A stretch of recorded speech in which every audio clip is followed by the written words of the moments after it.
Welcome to Rainbow Civil Service Academy. April 20, 2021 உடைய current affairs பார்க்க போறோம். டெய்லி current affairs பார்க்கறதுக்கு Rainbow Civil Service Academy YouTube சேனலை subscribe செய்யவும் பக்கத்தில் இருக்கக்கூடிய பெல் ஐக்கானை கிளிக் பண்ணிடுங்க.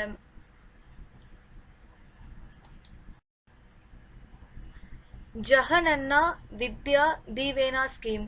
The Chief Minister of Andhra Pradesh, Y.S. Jagan Mohan Reddy, recently released the first tranche of Rs 672 crores under the Jagannath Vidya Deevena scheme for the year 2021-22. Jagannath Vidya Deevena scheme. So we are going to see about Jagannath Vidya Deevena scheme that is implemented by Chief Minister of Andhra Pradesh, Y.S. Jagan Mohan Reddy. So the main objective of Jagannath Vidya Deevena scheme is to provide scholarship to all the students who are not able to pay their fees because of their financial burden. அதாவது financial burden ஓட இருக்கிற school ஸ்டூடெண்ட்ஸுக்கு help பண்ணக்கூடிய ஒன்று தான் வந்து இந்த ஜெகனண்ணா வித்யா தீவேனா scheme. இது வந்து ஃபினான்ஷியல் ஹெல்ப் பண்ணக்கூடியது. The scheme mainly focuses on students seeking higher education. So மேல்நிலை படிப்புக்கு போகக்கூடியவங்களுக்கு மெயினாக ஃபீஸ் பே பண்ணுறதுக்கு அசிஸ்ட் பண்ணக்கூடிய ஸ்கீம் தான் வந்து இந்த ஜேவிடிஎஸ் ஸ்கீம். இந்த ஸ்கீம் எந்த மாநிலத்தில் போயிட்டுருக்கு அப்படின்னு பார்த்தீங்கன்னா ஆந்திராவில் போயிட்டுருக்கு. இதற்காக இப்போ ரீசெண்டாக ஆந்திரா கவர்மெண்ட் ஃபர்ஸ்ட் ஃபேஸில் 672 crores வந்துட்டு மணி ரிலீஸ் பண்ணியிருக்காங்க. NASA Ingenuity helicopter makes historic flight. The Ingenuity Mars helicopter has successfully become the first aircraft in history to fly in another planet. Ingenuity helicopter. The helicopter was carried by the Perseverance Mars rover. Perseverance rover is a part of the Mars 2020 mission. The Mars 2020 was launched on Atlas V launch vehicle. The success message of the flight of the helicopter was received through the Perseverance rover. Perseverance rover acted as the medium of communication throughout the flight of Ingenuity. It is a solar powered helicopter. So Ingenuity helicopter அப்படிங்கிறது NASA மார்ஸுக்கு அனுப்பியிருக்கக்கூடிய ஒரு helicopter. So Perseverance Mars rover வந்து வழியாக வந்து இது கொண்டு போயிருக்காங்க. அண்ட் அட்லஸ் 5 லான்ச் வெஹிக்கிள் மூலமாக லான்ச் பண்ணியிருக்காங்க. ஸோ நாசாவுடைய மார்ஸ் 2020 மிஷனில். ஸோ இந்த ஃப்ளைட் வந்து ஃபஸ்ட்டாக வந்து உலகத்தில் இல்லாமல் வேற ஒரு பிளானட்டில் பறந்த ஒரு ஃப்ளைட் அப்படின்னு சொல்லிட்டு ஹெலிகாப்டர் அப்படின்னு சொல்லிட்டு பேர் வாங்கியிருக்கு. இப்போ இது வந்து சோலார் பவர்டு ஹெலிகாப்டர் அப்படிங்கிறது ரொம்பவே முக்கியம். Vaccination strategy of phase 3. The Prime Minister recently chaired a high-level meeting with the top doctors of the country. After the meeting, it was decided to liberalize and accelerate the phase 3 strategy of COVID-19 vaccination program in the country. Everyone above the age of 18 years is eligible to get vaccinated. The Union government has empowered the states to procure additional doses directly from the manufacturers. Under phase 3, the healthcare and frontline workers will be prioritized to get second dose of the vaccination.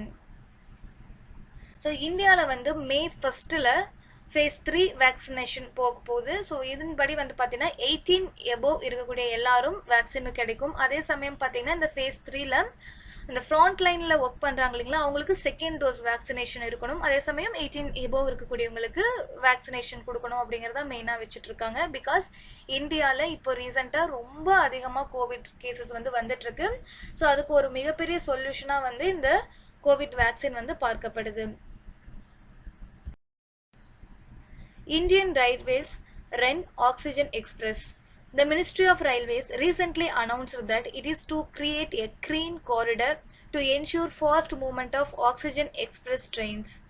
These Oxygen Express trains are to be operated to help the country handle the issue of shortage of oxygen. So இந்தியாவில் இப்போ Covid cases increase ஆகிறதுனால oxygen அப்படிங்கிறது ரொம்பவே கம்மியாக இருக்குது as compared to first face. So முதல் தடவை corona வந்தப்போ அவ்வளோ அதிகமாக வந்து ஆக்சிஜன் சப்ளை இல்லாமல் ப்ராப்ளம் ஆகலை. பட் ஆனால் இப்போ வந்து ஆக்சிஜன் சப்ளை பத்தலை. அதாவது ஆக்சிஜன் சிலிண்டர் வழியாக ஆக்சிஜன் கொடுப்பாங்க இல்லைங்களா அது. ஸோ அதுக்காக இந்தியன் ரயில்வேஸ் வந்துட்டு ஒரு இடத்துல இருந்து இன்னொரு இடத்துக்கு ஆக்சிஜன் எடுத்துகிட்டு போகிறதுக்காக ஆக்சிஜன் எக்ஸ்பிரஸ் அப்படின்னு ஒன்று கொண்டு வர்றாங்க. அந்த ஆக்சிஜன் எக்ஸ்பிரஸ் ட்ரெயின்ஸை ரன் பண்ண போகிறாங்க. ஸோ இதற்காக கிரீன் காரிடர் அப்படிங்கிற ஒன்றையும் அவங்க அனௌன்ஸ் பண்ணியிருக்காங்க. ஆல்ரெடி இருக்கிற காரிடர் தான். ஸோ அந்த காரிடர் வழியாக ஆக்சிஜன் எக்ஸ்பிரஸ் ட்ரெயின்ஸ் வந்து ரன் ஆகும் அப்படின்னு சொல்லப்படுது, எஸ்பெஷலி வந்து ஆக்சிஜன் எடுத்துகிட்டு போகிறதுக்காக. World press Freedom Index 2021. The Reporters Without Borders, a non-profit organization, recently published the World Press Freedom Index 2021. It ranked 180 countries. India ranked 142 in the index. India was at the same position in 2020 as well. Norway topped the index, followed by Finland and Denmark. So, reporters without border அப்படிங்கிற ஒரு நான் profit organisation வந்துட்டு world press freedom index அப்படிங்கிறத release பண்ணுவாங்க வருஷம். So இந்த வருஷம் வந்து 180 கண்ட்ரீஸாக ரேங்க் பண்ணியிருக்காங்க. அதில் இந்தியாவுடைய position 142. And Finland, Norway, Denmark தான் வந்து எப்பவுமே பொசிஷன் ஃபர்ஸ்ட்ல இருப்பாங்க. ஸோ இந்த வருஷம் நார்வே வந்து ஃபர்ஸ்ட்ல இருக்காங்க, ஃபின்லாண்ட் செகண்ட், டென்மார்க் வந்து தேர்ட். அதாவது வந்து ஒரு நாட்டில் ப்ரெஸ் ஃப்ரீடம் எந்த அளவுக்கு இருக்கு அப்படிங்கிறத வச்சு ரேங்க் பண்ணுவாங்க. ஸோ இந்தியா 142வது இடத்துல இருக்கு அப்படிங்கறத நோட் பண்ணிக்கோங்க. ஸோ இது மாதிரி இண்டெக்ஸ் வந்து கம்பல்சரி கேட்பாங்க, யாரு ரிலீஸ் பண்றாங்க அப்படின்னு கேட்பாங்க. ஸோ ஒரு சில விஷயங்கள், அதாவது வந்து ஒரு சில இண்டெக்ஸஸ் ரேங்கிங் வந்துட்டு ரொம்பவே முக்கியம். அதுல இந்த வேர்ல்டு பிரஸ் ஃப்ரீடம் இண்டெக்ஸை யார் ரிலீஸ் பண்றாங்க, இந்தியாவுடைய பொசிஷன் என்ன அப்படிங்கிறது ரொம்பவே முக்கியம். Tourism and Culture Ministry inaugurates online exhibition on Ramayana. The Union Minister of Tourism and Culture, Shri Prahalad Singh Patel, recently inaugurated the first online exhibition of Ramayana. The exhibition will showcase 49 miniature paintings. These paintings have been collected from the National Museum in New Delhi. So, ராமாயணாவை பற்றி painting வரைஞ்சிருப்பாங்க. So ராமாயணாவை express பண்ணுற மாதிரி. So கிட்டத்தட்ட 49 miniature painting வந்து showcase பண்ணியிருக்காங்க. அது வந்து ஒரு online எக்ஸிபிஷனை இப்போ ரீசெண்டாக டூரிசம் அண்டு கல்ச்சரல் மினிஸ்ட்ரி வந்து ஓப்பன் பண்ணியிருக்காங்க அப்படிங்கிறது ரொம்ப முக்கியம். இது எங்கிருந்து கலெக்ட் பண்ணாங்க அப்படின்னு பார்த்தீங்கன்னா நேஷனல் மியூசியம் இன் டெல்லி.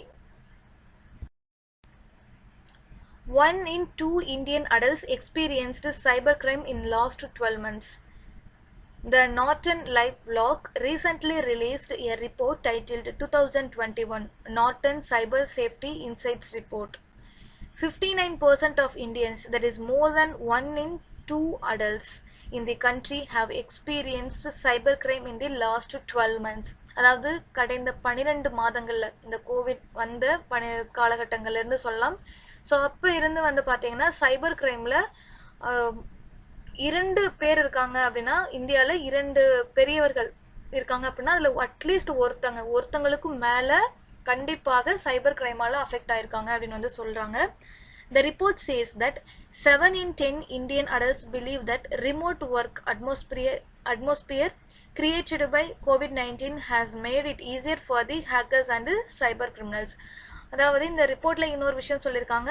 10 இந்தியர்களில் 7 இந்தியர்கள் வந்து என்னதை நம்புறாங்க அப்படின்னு பார்த்தீங்கன்னா, COVID-19 ரிமோட் ஒர்க்ல இருந்து ஒர்க் பண்றாங்களா, ரிமோட் பிளேஸ்ல இருந்து, அதாவது வந்து ரூரல் ஏரியால இருந்து நெட் கனெக்டிவிட்டி மூலமாக.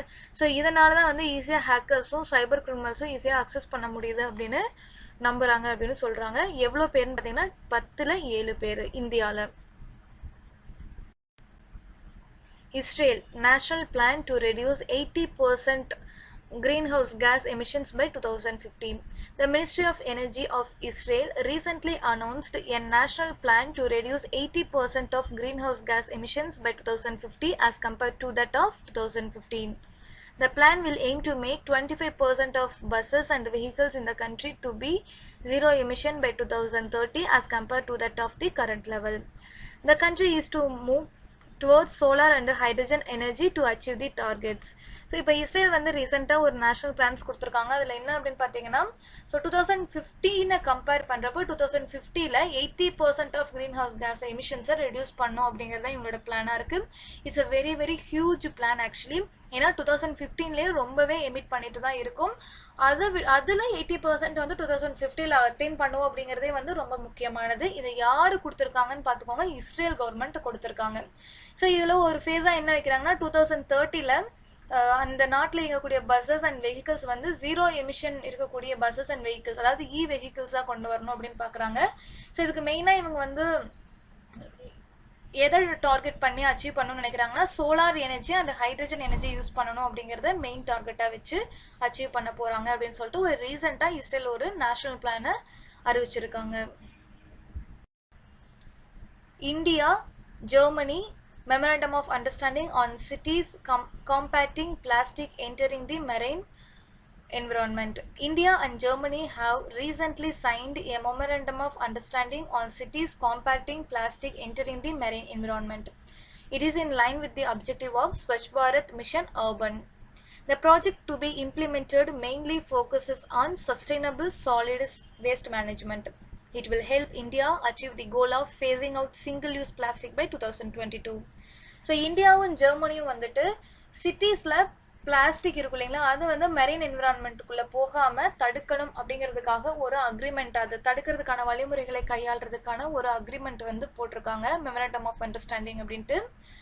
ஸோ இது வந்து இந்தியாவுடைய ஸ்வச் பாரத் மிஷன் அர்பனுக்கு வந்து ஹெல்ப் பண்ணக்கூடியது அப்படின்னு சொல்கிறாங்க. மெயினாக பிளாஸ்டிக் மீன்ஸ் சாலிட் இல்லைங்களா, அந்த சாலிட் வேஸ்ட் மேனேஜ்மெண்ட்டுக்கு ரொம்பவே ஹெல்ப் பண்ணப்படும் அப்படின்னு பார்க்கப்படுது. ஸோ இந்தியா இப்போ ரீசெண்டாக ஒரு கோல் வச்சுருக்காங்க, என்ன அப்படின்னு பார்த்தீங்கன்னா சிங்கிள் யூஸ் பிளாஸ்டிக்ஸை 2022 அறவே ஒழிச்சிடணும் அப்படிங்கிறது கோலாக வச்சுருக்காங்க. ஸோ ஆல்மோஸ்ட் தமிழ்நாட்டில் வந்துட்டு சிங்கிள் யூஸ் பிளாஸ்டிக்ஸ் வந்து வரக்கூடாது அப்படின்னா ஆல்ரெடி கவர்மெண்ட் வந்து தடை போட்டாங்க இல்லைங்களா. ஸோ சிங்கிள் யூஸ் பிளாஸ்டிக் பேக்ஸுக்கு வந்து தடை போட்டிருக்காங்க. ஸோ இந்த லைனில் இந்தியாவும் ஜெர்மனியும் இப்போ அக்ரிமெண்ட் போட்டிருக்கிறது ஒரு முக்கியமானதாக பார்க்கப்படுது. ஸோ பிளாஸ்டிக் வந்துட்டு மெரைன் என்விரான்மெண்ட்டுக்குள்ளே போகாமல் தடுக்கிறதுக்கான ஒரு அக்ரிமெண்ட்டுக்குள்ளே எந்த நாடுகள் வந்துச்சு அப்படின்னு கேட்பாங்க கொஸ்டினில். That is India and Germany. DRDO develops supplemental oxygen delivery system. The Defense Research Development Organization has recently developed a supplemental oxygen delivery system. It is to be used for soldiers posted at extreme high altitude areas. The system delivers supplementary oxygen based on the blood saturation levels. This will help soldiers from sinking into a state of hypoxia. Hypoxia is fatal in many cases. The system shall also be used to provide medical oxygen to COVID-19 patients.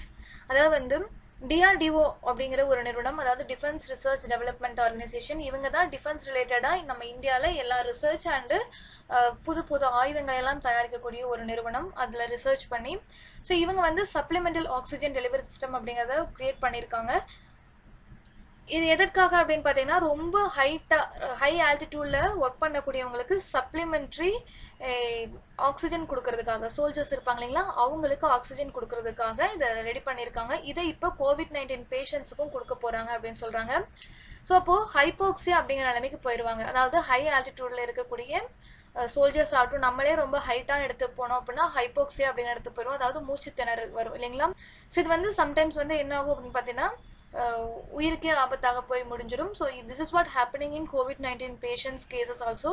So அதுக்காக medical ஆக்சிஜனாகவும் they are providing this supplemental oxygen delivery system.